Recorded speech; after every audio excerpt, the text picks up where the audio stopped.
Hello guys, DJParson here, and I have yet another game of the World Championship number 2. We are still on the 2-player matches. Another one has finished, once again thanks to Martin Pascher, who's playing really fast as usual.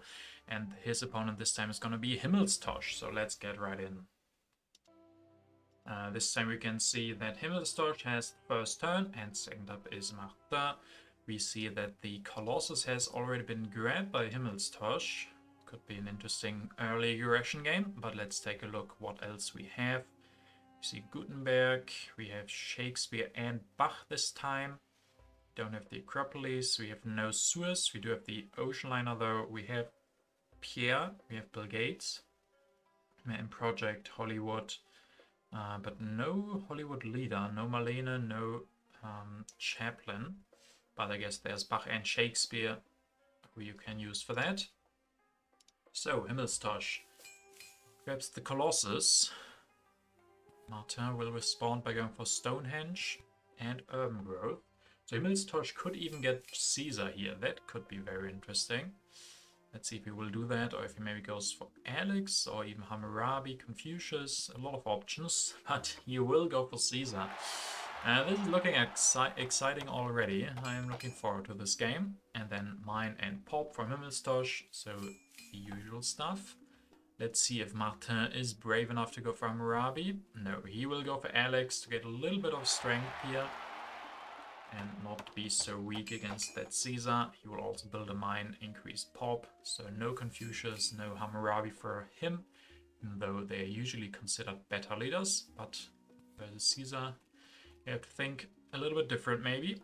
Development of politics here next. 3 military cards. Himmelstosh can push once again.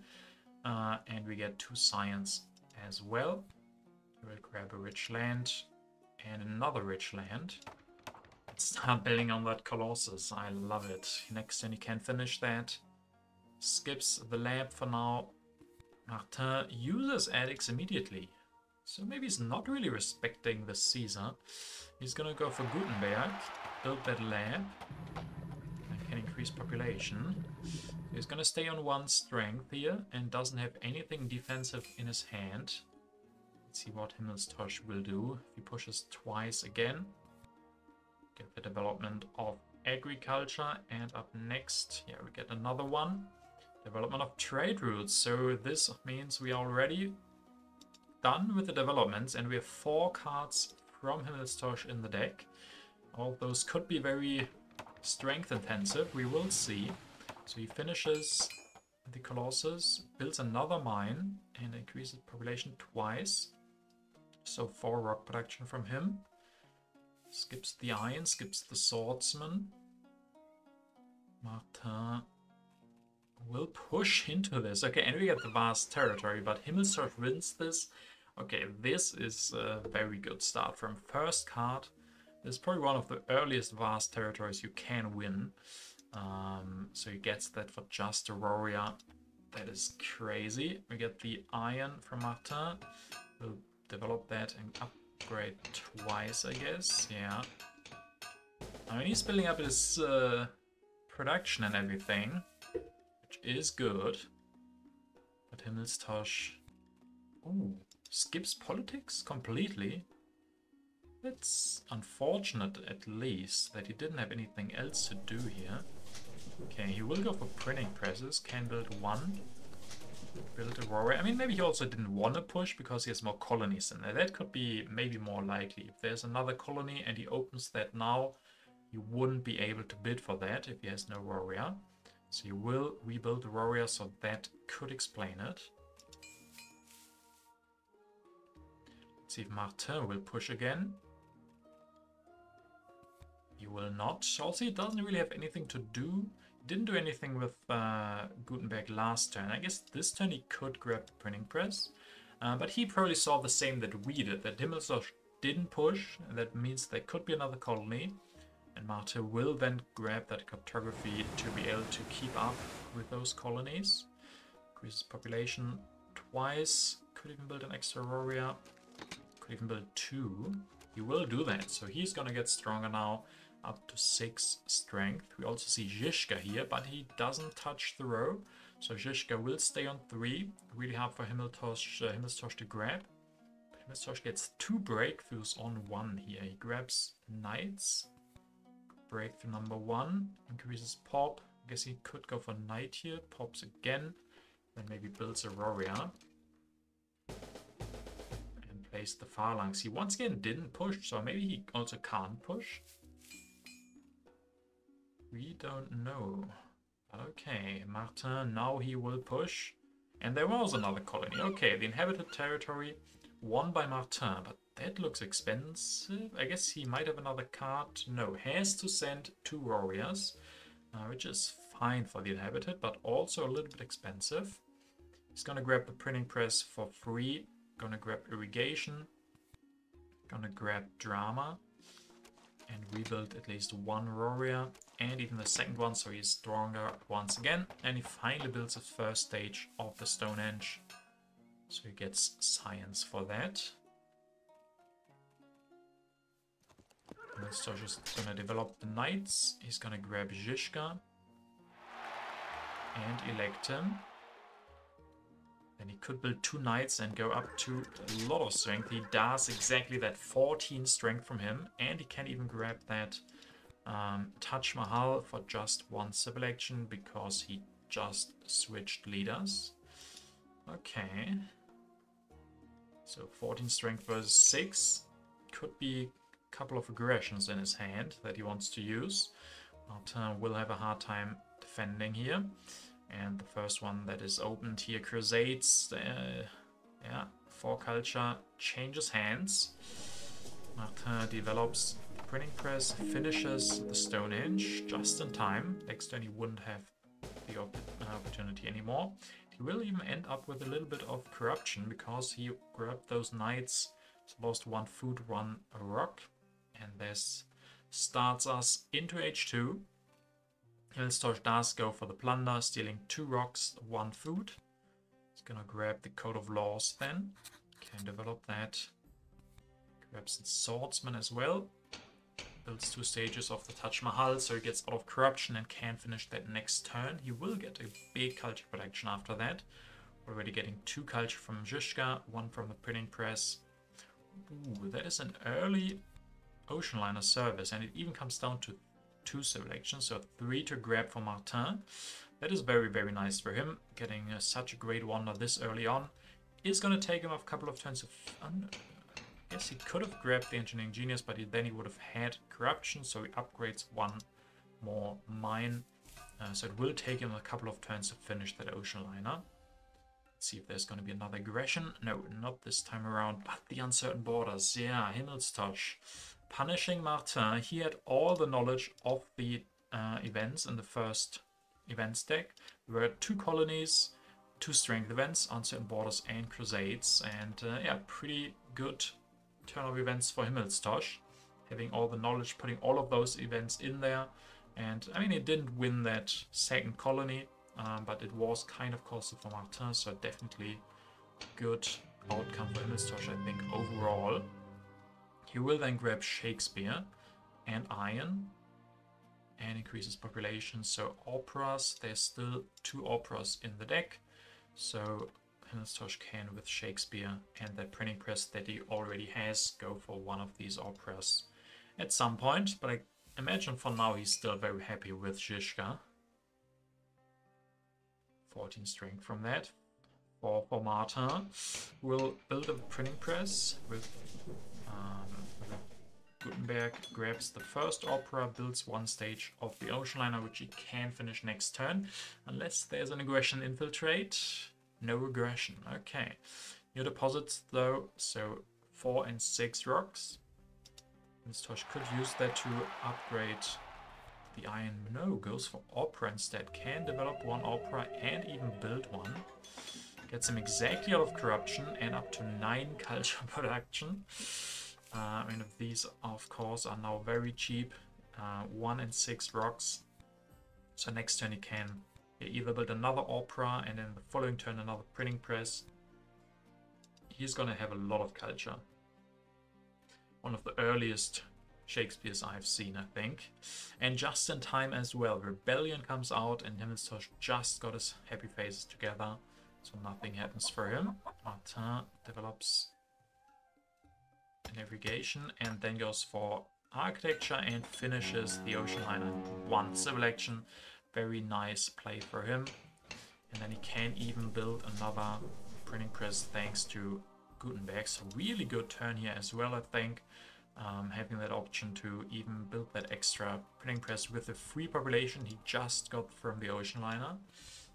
So I think, H1 went really well for Himmelstosh, but Martin, he invested a lot in different things, and it's really coming together now that he's finished the ocean liner and has good rock production. So I think he also doesn't have a bad position. A lot depends on Himmelstosh's ability to use his strength a little bit more. Like the last 2 turns he really didn't do that much. He couldn't go for aggressions, he couldn't go for wars, so the big strength difference didn't matter too much the last couple of turns. And once again, we don't see anything too special, just a wealthy, which Martin is even able to win. Once again for 2 warriors, that is kind of costly, but he does have the ocean liner service, so population is not quite as bad for him to lose. Himmelstosh then goes for another opera, revolutionary idea, reserves, and cannons, so making sure he's got the tactics available, or he has the technologies to go for all the tactics, and 11 strength still. Martin can get some of this population back. Grabs another wonder, the Louvre, and he can finish that immediately thanks to that architecture. So architecture doing a lot of work. Can rebuild 1 warrior. He will stay once again on 3 strength. So I guess he once again is counting on Himmelstosh not having aggression, and once again no problem. But okay, refugees is a big one. 3 culture changes hands and Himmelstosh gets extra population. Martin loses 1, not the biggest deal for him because of ocean liner, but yeah, if you every turn lose population, the ocean liner at some point doesn't give enough anymore anyway. Himmelstosh uses the population to build another printing press. Is going to deny the Conmon, or not even just deny, he can go for that next turn himself. But Martin would have been super happy to get that, so kind of unfortunate for him. And lucky for Himmelstosh that he gets that here immediately. But yeah, being able to go for that next turn is going to be great for him. He is going to have corruption here, and he has 3 food, so that is a little bit unfortunate that he's missing just the 1 food to get another population out. Guess he could use the reserves, or he can go for selective breeding next turn. Martin opens National Pride. Himmelstosh has the lead in culture, so he gets 5 more. Then selective breeding is denied from Martin. He will go for operas here as well. Then grab Bach. And okay. I guess he could have gone for Bach first and researched that for a little bit cheaper, but he wants to keep Gutenberg for now. Even though Gutenberg didn't do too much. I wonder why he wanted to do it this way around. Okay. Himmelstosh then opens freedom of movement. He uses that to go from bronze to agriculture. Okay, that's a nice switch. So he can go from bronze to agriculture. He will even use the reserves for food here, so he can get another population out. And I guess in 2 turns he might get another one thanks to the extra farm. We'll go for the Cornmon and another opera. So 18 culture production from him in H2. That is quite a lot. Even denies the Republic for Martin. Martin really needs a new government form soon. And H3 will start. Is there going to be iconoclasm? What was that the reason? I guess that's the only reason I can really see. Martin loses Gutenberg here, so it's obvious that he could have replaced Gutenberg with Bach and not lost him. So that tells us kind of that there is probably iconoclasm, and that Martin wants Himmelstosh to lose Shakespeare. Let's see if he pushes. And we do see the iconoclasm. Okay, so that is that makes a lot of these decisions understandable, and nice hit on that Shakespeare. And then he can go for Bach. He used the the freedom of movement to put warrior to opera, so he's down to 2 strength. And build another one. Increase population twice. And grabs cavalryman. He's still playing with fire, this guy. I mean, he shows his tactic now. He's still on despotism and has no extra civil actions whatsoever. That's his biggest problem, getting denied both H2 government forms. Does Himmelstosh finally have a way to punish him? Yes, he goes for the spy. 5 science, switches hands, and he will use the science to then immediately go for strategy. Grabs revolutionary idea here as well, and with nationalism once again will have corruption.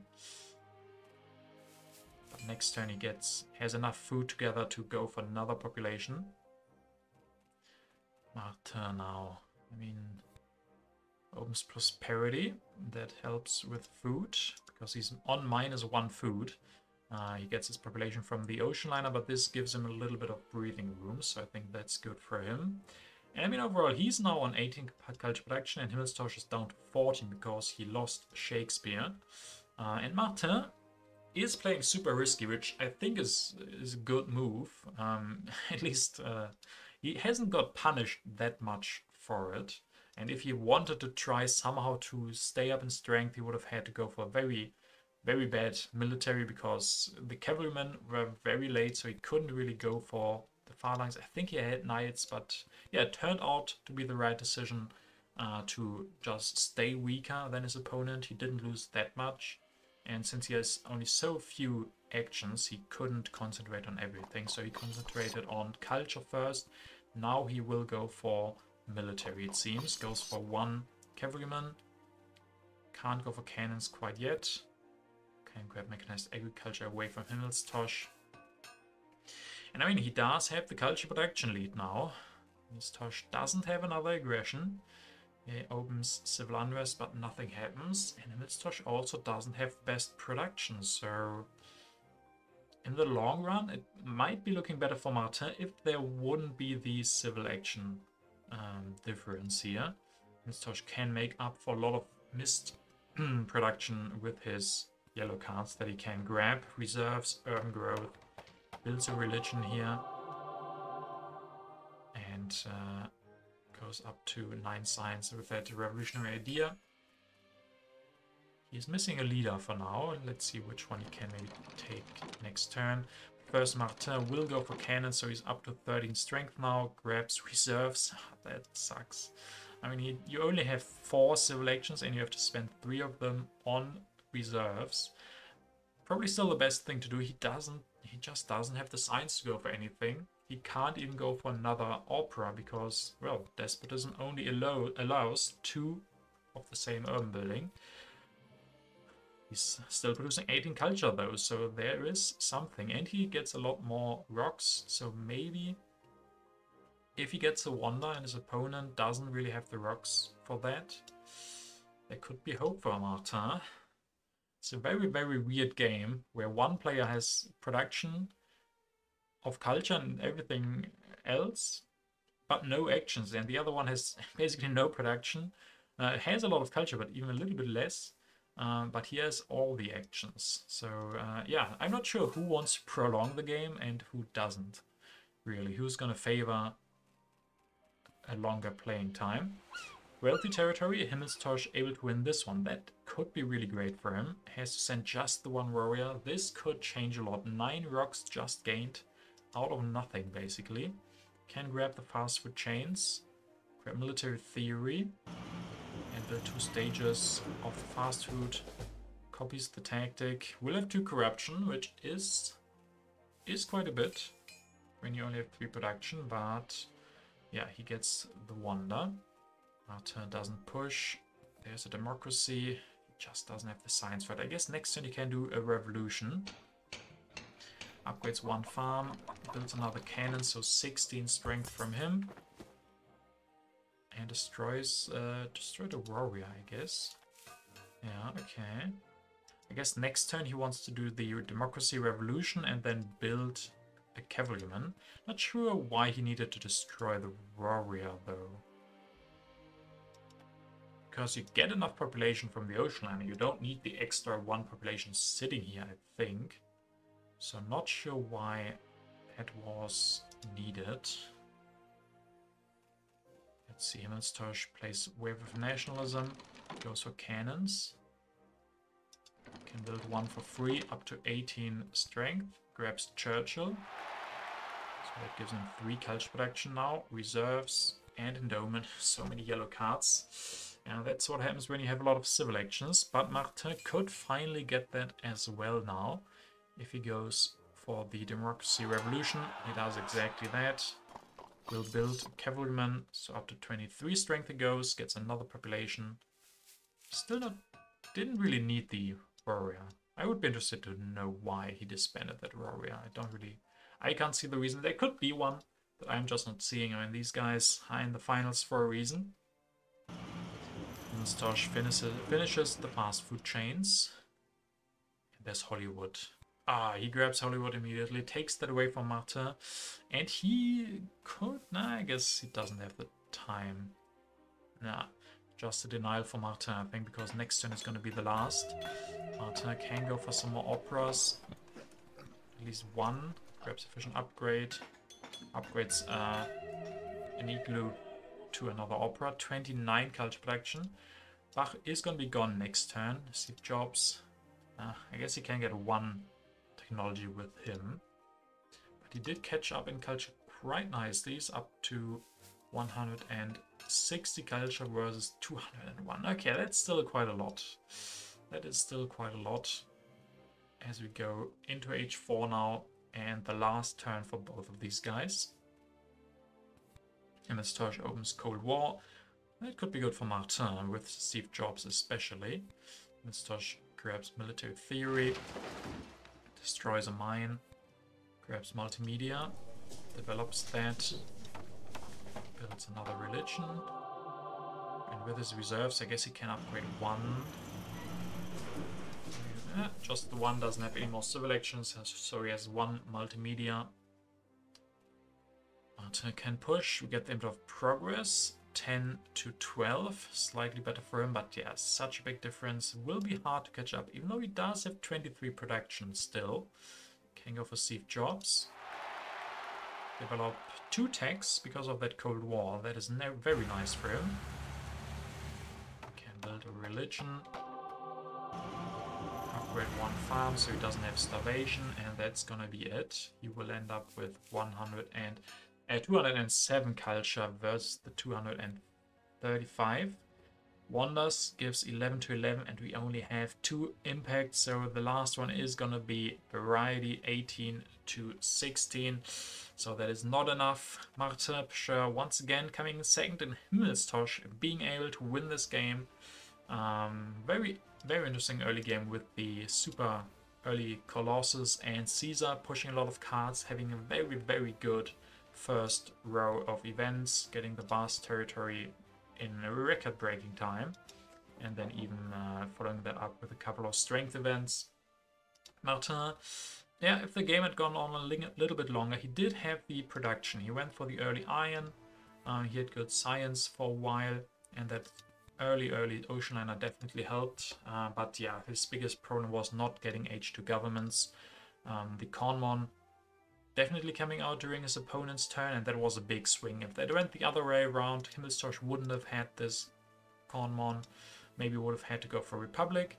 But yeah, really big impact from that Conmon to the favor of Himmelstosh. So yeah, I think very well played by both playing for their outs. I like that Marta ignored strength in the middle of the game in H2, because that was his best shot at winning this game, and not investing in anything into military because he had limited actions. So he did what he could, but in the end that wasn't enough. But Himmelstosh takes the win, and now this time we can take a quick look at the leaders and not the leaders of wonders, at the tournament standings. So if you guys don't want to get spoiled, because we're going to see the results also of the 4-player games that Weidenbaum is showing on his channel. So if you don't want to get spoiled, I guess just don't look now. But we will take a look at the current standings. And we can see that Weidenbaum is on top. We have 10 of 25 games finished, so there are still a lot more games to come. Every player has 14 games, so Weidenbaum finishing 6, so not quite half. Martin finishing 2 of his 2-player games already, losing both of them relatively close. But that means he has 8 games finished, 15 points, still not out or anything. He still has 7 games to come. But it's at the moment it's definitely looking, the first 6 games definitely looking good for Weidenbaum with 21 points. And then in the middle we have a lot of even points, 15, 15, 14. And Wisfin only having finished 5 games, so 1 more to come. So depending on how he does there, it could also get really close. But yeah, Weidenbaum doing really, really well in his 3 players. 4 players also okay with 2 second finishes, and then a 4th that he resigned in, if I remember correctly. Himmelstosh doing really well in a couple, and then very bad in the rest. So 3 wins and 3 last places. Marta, very average 3-player, 1, 1, and 1. Now just losing the 2-player games. Before that, it definitely was looking quite all right, winning 1 4-player and coming in 3rd in 2 others. And then Genghiship, I guess he is looking a little bit better because he's missing a 4-player. And 4 players, obviously, you on average get more points, I guess, than in 2 players. How many points do you get? 4-0, okay, in 4 players, yeah, there's a lot more points to be gained here, but on average, I guess that's not even true. So gonna be really interesting how well Genghiship finishes in his 4-player game here. But he still has aim for Himmelstosh, I guess. Yeah, it's really hard to compare these because some have finished no 2-player games, others have finished 2. Some have finished 3 4-player games, others have just finished 2. So yeah, very hard to judge at the moment. But also still very, very interesting. Hope you guys enjoyed this game. I'm trying to cover more coming soon. If you want to see more TTA, watch Weidenbaum's channel where he shows his games. And yeah, hope you had fun. See you guys next time.